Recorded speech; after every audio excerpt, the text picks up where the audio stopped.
नमस्कार, आर्यावर्त टाइम्स में आप सभी का स्वागत है। बांग्लादेश को लेकर के जिस तरीके से अफवाहें फैलाई जा रही है और अब तो सच्चाई भी अफवाह लगने लगी है, जिस तरीके से जितनी खबरें इसको लेकर के बना दी गई है, जितनी बातें इसको लेकर के कह दी गई है।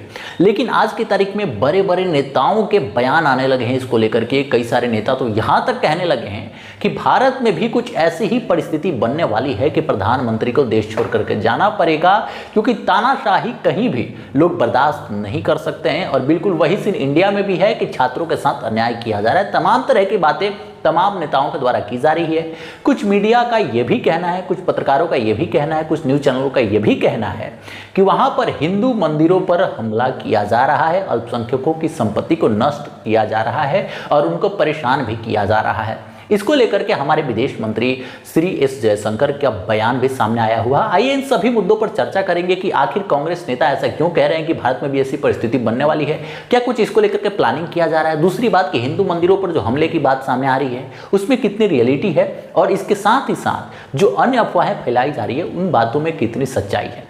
सबसे पहले बात कर लेते हैं भारत में ऐसी परिस्थिति बनने की। तो अगर बांग्लादेश में ये जो हो रहा है इसके वजह की बात करें, जिसके वजह से शेख हसीना आज हमारे इंडिया में बैठी हुई हैं, जिनको आज की तारीख में लोग भगोड़ा कह रहे हैं, तमाम तरह की बातें कर रहे हैं, गालियां दे रहे हैं, एक्चुअल उसका रीजन क्या है?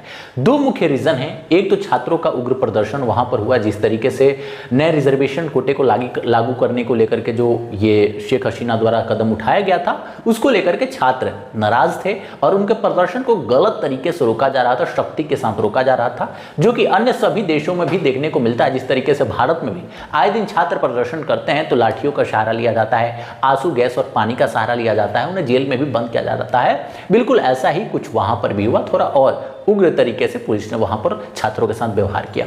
और इसी बीच कुछ न्यूज चैनल द्वारा यह खबर चलाई गई कि यूपीएससी लेवल की जो वहां पर सिविल सेवा की एग्जाम होती है उसमें क्वेश्चन पेपर लीक का मामला सामने आया है। यानी वहां का जो सिविल सेवा परीक्षा होता है वहां पर क्वेश्चन पेपर के लीक का जो मामला था उसको न्यूज चैनल द्वारा उछाल दिया गया। उसी वक्त तो छात्रों को और भी ज्यादा पावर मिल गई और छात्र और भी उग्र हो गए, जिसके बाद से शेख हसीना को वहां मजबूरन इस्तीफा देना पड़ा। जिस तरीके से बात सामने आ रही है कि पहले अधिकारियों ने, बड़े स्तर के लोगों ने इनकी बहन से बात की, इनसे बात करने पर जब ये नहीं मानी तो बहन का बात भी ये नहीं मानी। उसके बाद इनके बेटे से बात की गई तो बेटे के कहने पर इन्होंने इस्तीफा देने को ये तैयार हुई। इसके बाद इन्होंने कहा कि देश के नाम एक संदेश हम देना चाहते हैं, लेकिन तब तक मामला बहुत आगे बढ़ चुका था और इनसे कहा गया कि अगर आप सुरक्षित रहना चाहती हैं तो आपके पास 45 मिनट का समय है, आपको इस स्थान को छोड़ करके दूसरा स्थान पर जाना होगा। ये बात आई तो अगर आप यहाँ से राष्ट्र को संबोधित करेंगी तो उसी में समय लग जाएगा।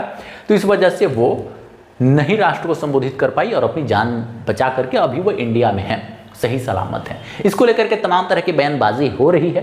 कांग्रेस नेताओं का यह दावा है कि भारत में कुछ ऐसी ही परिस्थिति है, एग्जाम को लेकर के क्वेश्चन पेपर लीक होते हैं, जैसे अभी नीट का मामला सामने आया हुआ था। बड़े बड़े एग्जाम्स के क्वेश्चन पेपर लीक हो जा रहे हैं, धांधली हो रही है, छात्रों का उचित जो उनके साथ व्यवहार होना चाहिए नहीं हो रहा है और उनके साथ न्याय भी नहीं हो रहा है। तो इसको लेकर के यह दावा कितना सही है कितना गलत है आने वाले समय में तो क्लियर होगा, लेकिन आपकी क्या राय है कमेंट बॉक्स में जरूर बताइएगा।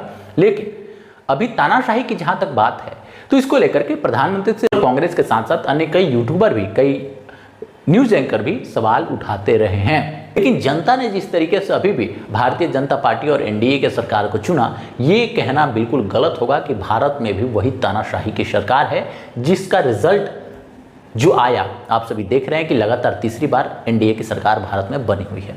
तो ओवरऑल बात यही है कि जो भी नेता ये दावा कर रहे हैं निश्चित तौर पर वो हवा में तीर चला रहे हैं। ऐसी परिस्थिति भारत में नहीं बन सकती, क्योंकि इसके बहुत सारे कारण हैं जो बांग्लादेश से भारत को अलग करते हैं।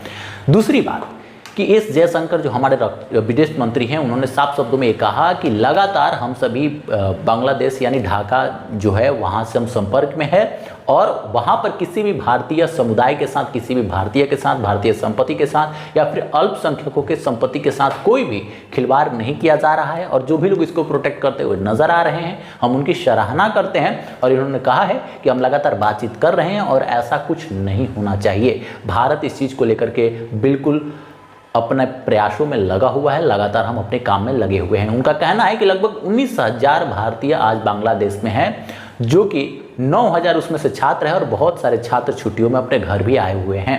तो इस तरीके की बात एस जयशंकर ने राज्यसभा में कही है। उन्होंने कहा है कि वहां पर कोई भी भारतीय असुरक्षित नहीं है, हमारी लगातार बात वहां से चल रही है। तो ये बात एस जयशंकर की भी सामने आई है। जो शेख हसीना है वो हमारे भारत में है और इसको लेकर के तमाम तरह की बातें अन्य देशों के द्वारा भी कही जा रही है।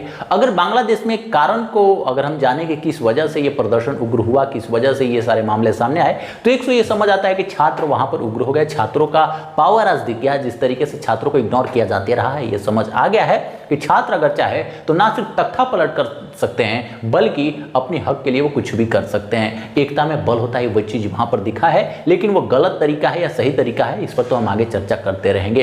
इसके साथ ही साथ और अन्य कई कारण हैं, ना सिर्फ वहां पर आरक्षण और एग्जाम पेपर लीक है बल्कि अन्य कई सारे कारण हैं। कितने दिनों से इसकी तैयारी चल रही थी, बहुत सारी बातें बीच बीच में निकल करके सामने आ रही है। अब किसकी बातों को माना जाए ये देखना होगा, लेकिन बांग्लादेश के पत्रकारों की माने तो उनका कहना है कि ये दो ही कारण से यहाँ पर जो छात्र है वो उग्र हुए, आरक्षण को लेकर के और जो नया नियम आया, और दूसरा जिस तरीके से छात्रों के प्रदर्शन को दबाया गया और पेपर लीक का मामला सामने आया, इस वजह से लोग यहाँ पर उग्र हुए और तानाशाही को एक्सेप्ट ना करने के लिए उन्होंने कसम खा ली और इस वजह से छात्र एकजुट हो गए। और हिंदू मंदिरों को तोड़ने को लेकर भी, हिंदू मंदिरों पर हमला करने को लेकर भी, खास करके इस्कॉन मंदिर पर जो हमला करने की बात आ रही है उस पर भी बांग्लादेशी पत्रकार और वहाँ के जो अन्य लोग हैं उनका ये कहना है कि किसी भी तरीके से भारत में जो खबर फैलाई जा रही है वो सही नहीं है, वो गलत है और हमारे यहाँ सभी लोग सुरक्षित हैं, हम अल्पसंख्यकों का ध्यान रखेंगे। और इसको लेकर के तमाम तरह के सोशल मीडिया पर फोटोज भी वायरल हो रहे हैं। फिलहाल अभी जो कुछ भी चल रहा है इसको लेकर के हमारे चैनल के माध्यम से खबर मिलती रहेगी, लेकिन जो बातें अन्य कांग्रेस नेताओं के द्वारा, विपक्षी नेताओं के द्वारा ये कहा जा रहा है कि भारत में भी ऐसी परिस्थिति बनने वाली है, तानाशाही को लेकर के, छात्रों के जो उनके साथ व्यवहार किया जा रहा है, जिस तरीके से न्याय नहीं किया जा रहा है, उनके भी क्वेश्चन पेपर लीक हो जा रहे हैं, उसमें भी धांधली सामने आ जा रही है। परीक्षाओं में अन्य कई मामले उठाए जा रहे हैं, सिमिलर ये किया जा रहा है कि जिस तरीके से मोदी जी को भी तानाशाह के रूप में देखा जाता है। ये तमाम तरह की बातें कही जा रही है, लेकिन उसमें कोई सच्चाई नहीं है और जब भी उनसे साफ आप बात करने को कहिएगा तो वो इस चीज से बचते हुए नजर आएंगे, भले ही बयान वो सिमिलर तरीके से ये करके दे दें। तो ओवरऑल बात यही है कि भारत के लोग आज बांग्लादेश में जो भी हैं वो असुरक्षित नहीं हैं, वो सुरक्षित हैं। और भारतीय जो मंत्रालय है, भारतीय जो अधिकारी हैं, भारतीय जो मंत्री हैं, भारतीय जो जिम्मेदार लोग हैं वो वहां पर लगातार संपर्क में बने हुए हैं और उनका ये मानना है और अपील भी है, अपील कह ले, धमकी कह ले या फिर जो भी कह लें, ये है कि भारतीय नागरिकों का किसी भी तरीके से आप सभी नुकसान नहीं पहुंचा सकते हैं, ना ही उनका ना उनकी संपत्ति का। इस पर हम लगातार नजर बनाए हुए हैं और सभी भारतीय सुरक्षित रहे, इसको लेकर के हम तत्पर जरूर हैं। ये विदेश मंत्री का बयान हम आपको बता रहे हैं, एस जयशंकर जी का। तो ये तमाम तरह की चर्चाएं चल रही है और अभी अन्य कई सारे पॉइंट इस ये से निकल करके सामने आने वाले हैं, लेकिन हमारे चैनल के माध्यम से प्रतिदिन रात 8 बजे आपसे प्राइम टाइम वीडियो देखिएगा जिसमें अन्य महत्वपूर्ण सभी मुद्दों को हम अपने चैनल के माध्यम से आप सभी के लिए जरूर उठाएंगे और बहुत बेहतरीन मुद्दे जो आपके हैं, जो जनता के हैं, जो आप जानना भी चाहते हैं, जो आप उठाना भी चाहते हैं, दोनों मुद्दों को लेकर के हम आगे बढ़ेंगे। तो इसको सपोर्ट करें, सब्सक्राइब करें, शेयर करें। लेकिन बांग्लादेश में जो हालात हुए हैं निश्चित तौर पर नॉर्मल नहीं है और हमारे विदेश मंत्री ने साफ शब्दों में कहा है कि नॉर्मल होने तक हम इंतजार कर रहे हैं, किसी भी तरीके की हड़बड़ी अभी नहीं दिखानी है, हमारे लोग वहां पर सुरक्षित हैं और इसको लेकर के जो अफवाहें फैलाई जा रही है उस पर ध्यान नहीं देना है। इसके साथ ही साथ विदेशी उसमें षड्यंत्रों की बात की जाए तो इस पर एस जयशंकर ने कहा है कि किसी भी तरीके से अभी तो कुछ ऐसे मामले सामने नहीं आए हैं कि पाकिस्तान या फिर अमेरिका या चीन किसी का भी हस्तक्षेप उसमें नहीं दिखाई दे रहा है कि किसी ने भी इस मामले को भड़काया हो या फिर उनके इशारों पर कुछ हो रहा है। तो ये बातें एस जयशंकर ने भी क्लियर की है। तो हम अभी जो भी बात बता रहे हैं आपको ऑफिशियल बात बता रहे हैं, बाकी अफवाहें चलती रहेगी, बाकी लोग अपनी राजनीति रोटियां सेकते रहेंगे, लेकिन ओवरऑल बात यही है कि जो भी भारतीय नागरिक हैं वो बांग्लादेश में सुरक्षित हैं और किसी भी तरीके से उनके साथ खिलवाड़ ना किया जाए, उनको नुकसान ना पहुंचाया जाए, इसके लिए भारतीय जो भी मंत्रालय है, जिम्मेदार अधिकारी हैं, वो इस चीज को लेकर के लगातार बांग्लादेश के साथ बने हुए हैं। इसके साथ ही साथ वहां पर नए प्रधानमंत्री के शपथ की बात सामने आ रही है, नए चुनाव की बात सामने आ रही है, तमाम तरह की बातें सामने आ रही है। जैसे जैसे बातें निकल करके ऑफिशियली सामने आती जाएगी हमारे चैनल के माध्यम से आप सभी देखते जाएंगे, क्योंकि अफवाहों में नहीं, हम रियलिटी में विश्वास करते हैं। मिलते हैं नेक्स्ट वीडियो में इंपॉर्टेंट इन्फॉर्मेशन के साथ।